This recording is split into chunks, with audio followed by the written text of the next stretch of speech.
طور پر یہ خاوند اور بیوی کا رشتہ یہ تمام رشتوں میں سب سے اہم رشتہ ہے، سب سے بڑا رشتہ ہے، سب سے بنیادی رشتہ ہے۔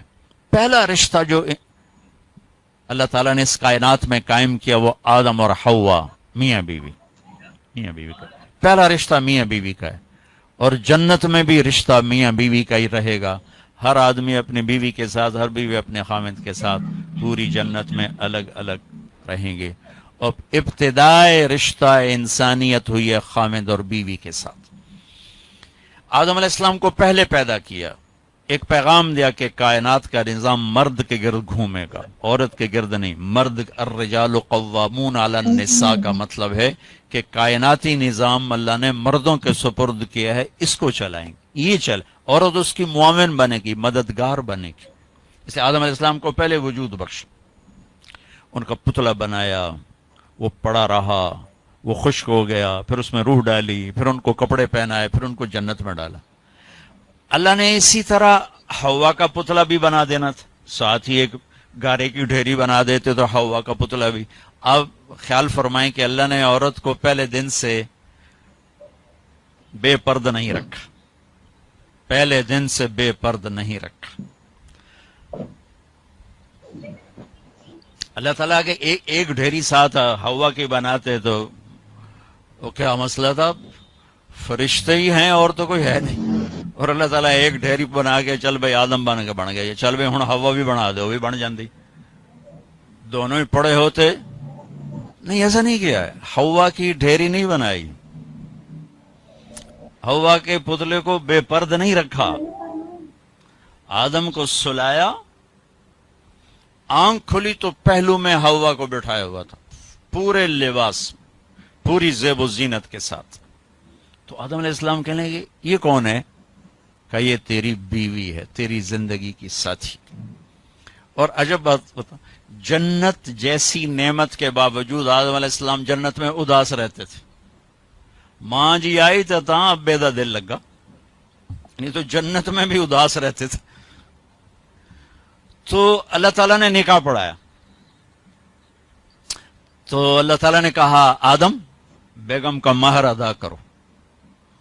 تو یہ مہر پہلے دن سے ہے۔ مہر کیا چیز ہے؟ کسی کی بیٹی کی قیمت نہیں، وہ جو مالدار گھرانے کی بچی ہو یا کسی جھوپڑے کی بچی ہو، مہر کسی کی بیٹی کی قیمت نہیں ہوتا۔ تھوڑا رکھو یا ساری دنیا سونا بنا کے مہر بنا دو، ایک بال کی بھی قیمت نہیں۔ مہر ایک علامت ہے، ایک علامت ہے کہ آج کے بعد اس لڑکی کا خرچہ یہ لڑکا اٹھائے گا، جب تک وہ زندہ اور یہ نکاح قائم ہے، یہ خرچہ خاوند قوامون علی النساء، گھر کا نظام مرد چلائے گا، عورت گھر میں بیٹھے گی، نسل کو تیار کرے گی، تربیت کرے گی، ایک خوبصورت نسل اگلی نسل کو دے کے دنیا سے جائے گی۔ بہت بڑی جاب ہے ہماری عورت کی۔ تو اللہ نے کہا مہر ادا کرو۔ کہا جی کیا ادا کروں؟ تو کتنا سونا چاندی تھا؟ تو اللہ تعالیٰ کہتا 10 من سونا انہوں چاہ کے دے۔ تو میرے رب نے کہا آدم تیری نسل میں میرے محبوب آنے والے ہیں، ان پر ایک دفعہ درود پڑھ دے، یہ تیری بیگم کا مہر ہے۔ ابھی آپ کا تو تذکرہ ہی کوئی نہیں ہے سوائے اللہ کے، کسی کو نہیں پتا کہ میں کس کو بھیجنے والا ہوں اور کیا کرنے والا ہوں ان کے لیے، لیکن آدم علیہ السلام کو اشارہ کر دیا کہ تیری نسل میں میرا محبوب آئے گا، تو اس پہ ایک دفعہ درود پڑھ بھائی، یہ تیری بیگم کا مہر ہے۔ یہ انسانیت کا پہلا رشتہ ہے۔ والدین کے حقوق کے لیے چند آیات، اولاد کے حقوق کے لیے چند آیات، بہن بھائیوں کے حقوق کے لیے چند آیات ہیں، خاوند بیوی کے لیے سینکڑوں آیات۔ پوری سورت اتری ہے، سورہ طلاق، پوری سورت، سورہ نساء، سورہ طلاق، سورہ مائدہ میں، سورہ بقرہ میں، سورہ آل عمران میں اللہ نے سینکڑوں آیات اتاری کہ یہ رشتہ باقی رہے، کیونکہ اس میں کمزوری ہے۔ اہمیت کے باوجود اس میں ایک کمزوری ہے کہ ایک بول پہ ٹوٹ جاتا، باقی رشتہ ٹوٹتا نہیں۔